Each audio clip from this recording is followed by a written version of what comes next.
জীবনে কোনো লাশ কাঁধে নেই নাই, একটি লাশ আমি কাঁধে নিয়েছি, সেটা আমার বাবার লাশ। জীবনে কোনো লাশকে আমি গোসল দেইনি, একটি মাত্র লাশকে আমি গোসল দিয়েছি, সেটা আমার বাবার লাশ।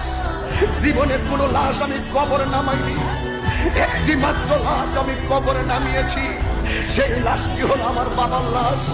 একটি অনুরোধ করে দিয়ে যাই যুবক তোমাকে, আজকে তুমি অস্থির হয়ে পড়েছো, আজকে তোমার বাবাকে তুমি শত্রু মনে করতেছ।